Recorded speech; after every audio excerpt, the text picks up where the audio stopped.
Hello Leo, thank you for joining me for your weekly forecast for the Sun or Ascendant for week commencing the 20th of August. It's great news for you because Mercury going forwards from the end of last week is really going to start to flow into your situation in a positive way. If there have been plans that have been stop-start, seem to have been blighted by unforeseen opposition or snags, these should start to unravel. Certainly by the 2nd of September, when Mercury comes out of shadow, things should really be speeding along much better for you. But the great news is that Mercury is also forging a beautiful link this week with Venus. Don't underestimate the appeal that your words and ideas and just frame of expression, just the way you come across, can impact on someone you encounter.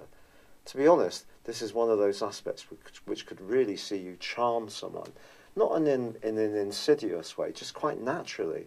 Someone could just find your natural personality very attractive indeed. But Mercury is also forging a square in the second half of this week with Jupiter. Jupiter, the planet of expansion, of growth, of good fortune, optimism, which is in your sector of home and family. If you have gone through some improvements in your home over the last 6 or 9 months, it wouldn't be a surprise. There could be more alterations set to come in the next 3 or 4 months. But Jupiter, of course, is about feeling expansive. And Mercury for you at the moment in your sign is about your ideas, it's about your personal expression, which may have been a bit choppy and up and down in recent times. And I think it's just saying to you, this aspect can make us feel quite optimistic, but don't overgild the lily when it comes to promising what you can do for anyone. You may make a pledge and then almost in the blink of an eye think, oh, blimey, why did I do that? So just watch out for that kind of energy. There's also another quite challenging square in the second half of this week, which goes between Venus and Pluto. Now, Venus, in that lovely link with Mercury, Venus is, of course, about attraction. It's about alluringness. And Pluto's in the part of your horoscope that's to do with practicalities, to do with work, health, fitness, diet. There's probably been quite a big change in those areas since 2008 for you. And I just think if you are talking to anyone about those areas, or even in a romantic context, when Pluto and Venus are at right angles, things can get said and carrots can get dangled, which are not necessarily pure in terms of the motive behind them. So just be conscious of that. But delightfully on Thursday, well, the Sun moves into the subsequent sign from yours of Virgo, and almost immediately forges a grand Earth trine, which sees the Sun cooperating with Saturn and also Uranus. Because the Sun's at the heart of our very being and it attracts energy to us, your potential to improve your lot as far as resources is concerned is very strong. But the second house is also a more spiritual dimension in terms of how much self-worth we have and also our core values. But it is essentially very earthy. Now, of course, with Saturn being the ruler of Capricorn and in a part of your scope to do with organisation, and Uranus just into the sign of Taurus, in the part of your scope to do with the way you work in the wider world, an openness to new and novel ideas, and yet a thoroughness of approach, a precision, an ability to really concentrate on the detail of things, could really create some big opportunities for you as this week draws to a close. It is true there is a full moon on Sunday, and this suggests that the energies of Neptune can come into play. It's going to be important, therefore, that when you are thinking about resources, that you stay resolutely grounded, because Neptune, of course, can be very distorted. But Mars, in Capricorn, along with Saturn and Pluto, does end its retrograde on Sunday, which is something we can all be pretty pleased about. And if you are wanting, therefore, to supercharge things over the next couple of weeks before Mars returns back into your opposite sign, then that's certainly a great green light, in order to do so.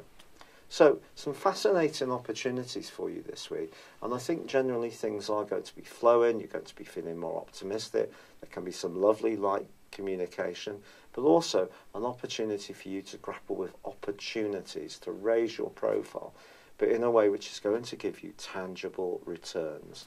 It's been a real pleasure being with you. Thank you for joining me. I'd love it if you would like or comment on this video, or if you've yet to do so, please do subscribe to my channel. Thank you. Hello Leo, thank you for joining me for your monthly forecast for August for the Sun or the Ascendant of your sign. Now, I do believe that there's going to be some doom mongerers in the astrological firmament, especially on YouTube, because August has a lot of retrogrades. Retrogrades can obviously have a big impact, and this month too, I feel, can be particularly impacting on your situation. That concerns Mercury in your sign and Mars initially in the sign of Aquarius. But the three outer planets, joined by Uranus on the 7th, when that slams on the brakes, they go into a retrograde each year for 5.5 months. So in itself, this is something that's an annual phenomenon. The world doesn't come to a halt each year because of that, and it won't this year.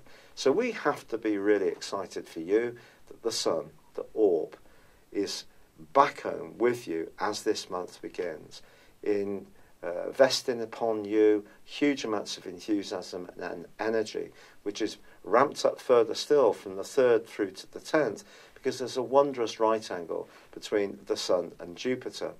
This can give you a lot of added enthusiasm, can make you hugely kindly, which you often are anyway, but I think that could be invested on someone in your family or locality or a good cause.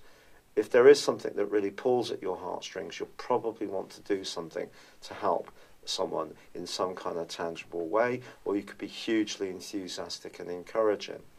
Of course, the Sun square Jupiter does have a downside.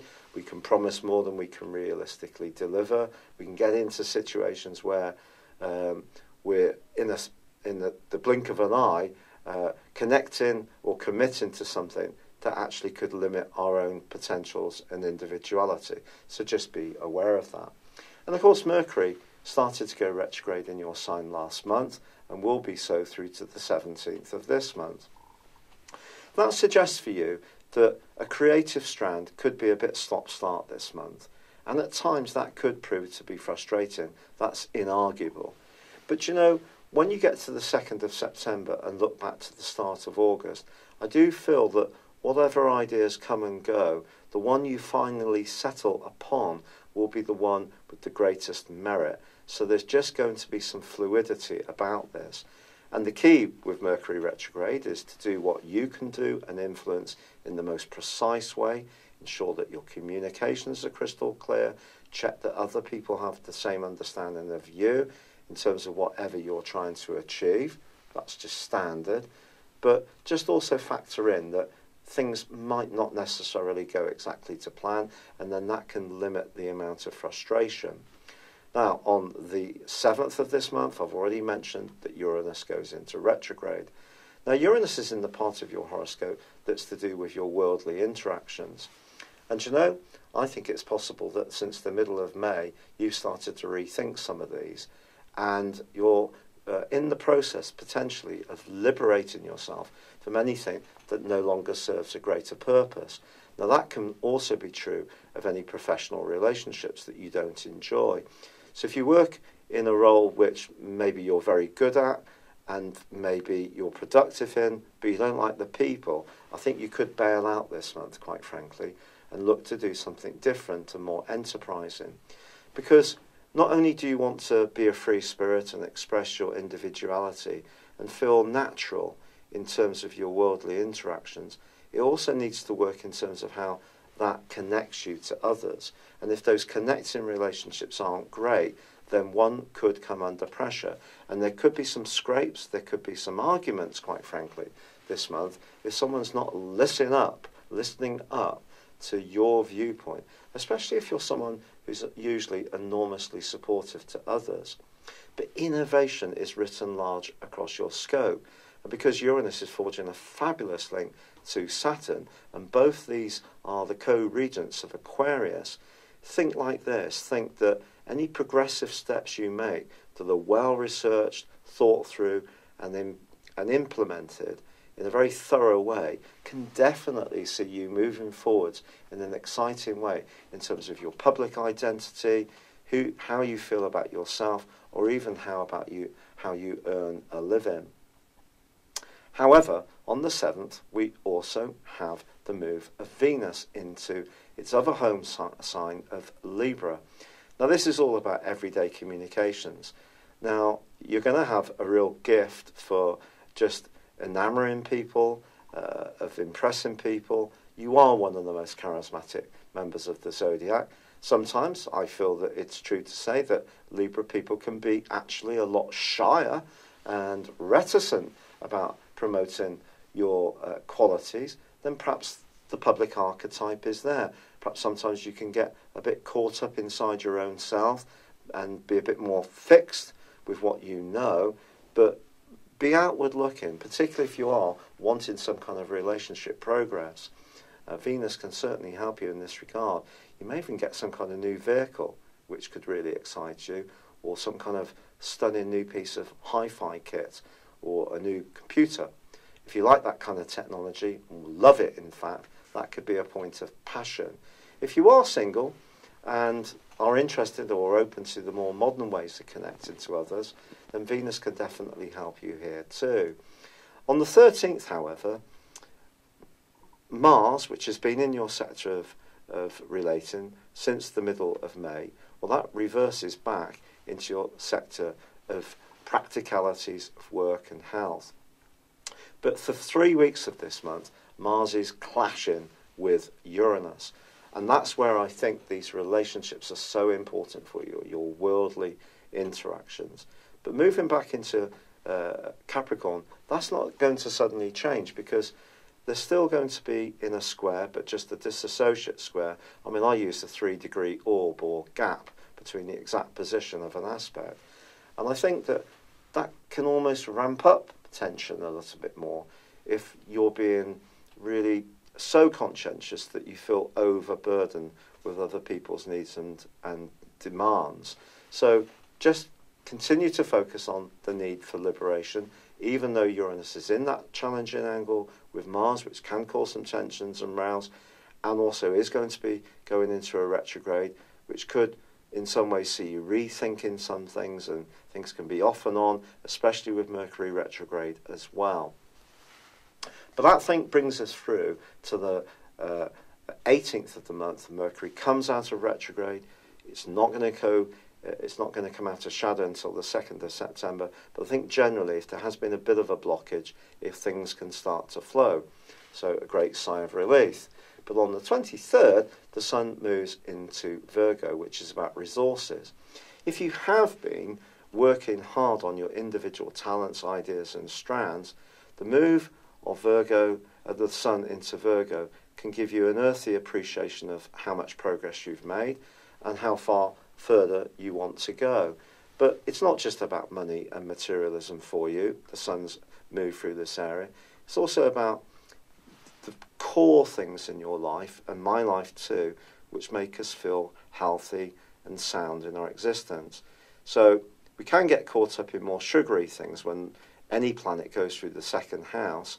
And what the Sun's asking you to do is to eat really earthy food. So as much raw stuff, sort of great carrots and beetroots, and get as much nutrients out of your diet as possible.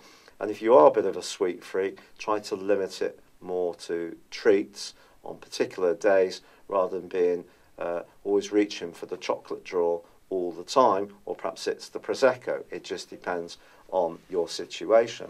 So a little bit of self-discipline is going to be required, particularly on the back of the full moon, which occurs on the 26th, and your resistance can actually, quite frankly, be really low.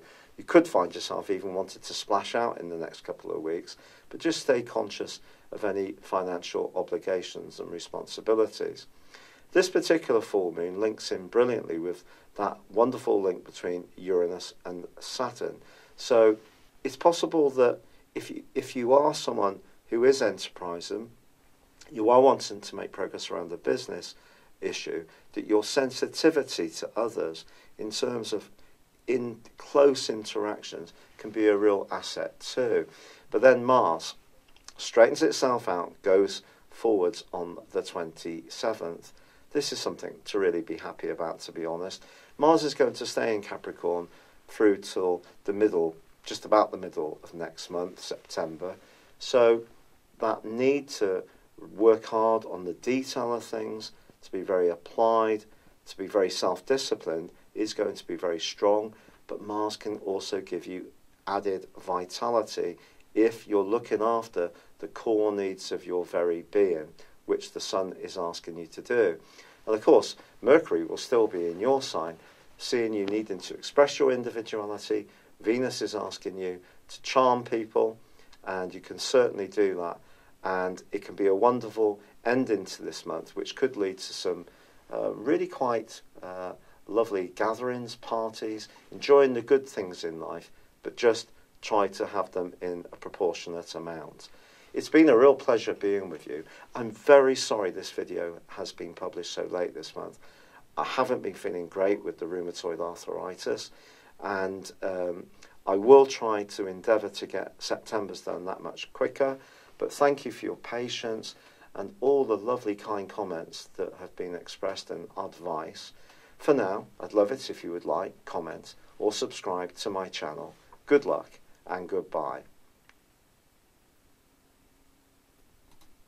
Hello, thank you so much for watching my video.